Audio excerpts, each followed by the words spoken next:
আসসালামু আলাইকুম, আমি পুষ্টিবিদ নাইমা রুবি চাইল্ড নিউট্রিশন নিয়ে কাজ করছি। আজকে সহ 5টি ভিডিওতে কথা বলবো শিশুর হজমজনিত সমস্যা নিয়ে। আপনার বাচ্চা পর্যাপ্ত পরিমাণে খাবার গ্রহণ করলো এবং প্রয়োজনীয় যে পুষ্টিগুলো সেগুলো তার শরীরে গেল, কিন্তু যদি হজমটা ঠিকভাবে না হয় তাহলে তার শরীরে কিন্তু অপুষ্টি দেখা দিবেই। বাচ্চাদের যেই হজমজনিত সমস্যা দেখা যায় তার মধ্যে বাংলাদেশের প্রেক্ষাপটে 5টি লক্ষণ বেশি দেখা যায়।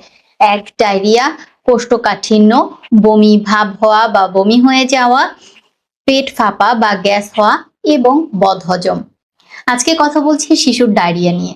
যদি ডায়রিয়া হয় তাহলে ঘন ঘন পাতলা পায়খানা হতে থাকে, শিশু শরীর থেকে দ্রুত পানি এবং লবণ বের হয়ে যায়, শিশু শরীরে ইলেকট্রোলাইট ইমব্যালেন্স দেখা যায়, ডিহাইড্রেশন হতে পারে, যার কারণে শিশু শরীরের নানা ধরনের পুষ্টি উপাদান কিন্তু হজমও হবে না এবং শোষণটাও ঠিকভাবে হবে না।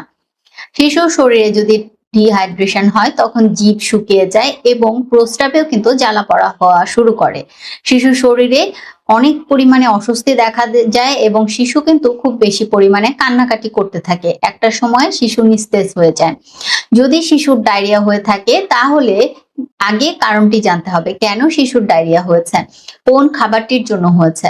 মূলত ভাইরাস, ব্যাকটেরিয়া এবং দুর্গন্ধযুক্ত দূষিত খাবারের মাধ্যমেই কিন্তু শিশুর ডায়রিয়া হতে পারে। আপনার কারণটা আগে জানতে হবে এবং সেই কারণটি নির্মূল করতে হবে। প্রয়োজনে ডাক্তারের চিকিৎসা নিতে হবে, বেশি বেশি পানি জাতীয় খাবার গ্রহণ করতে হবে যাতে এই পানি স্বল্পতাটা কমে আসে। প্রয়োজনে তাকে ওটস স্যালাইন দিতে হবে। পরিমাণ এবং কখন কখন দিতে হবে সেটা অবশ্যই একজন এক্সপার্টের কাছ থেকে জেনে নিতে হবে। প্রয়োজনের তুলনায় বেশি ওটস স্যালাইন দেওয়াও কিন্তু শিশুর জন্য উপকারী হবে না।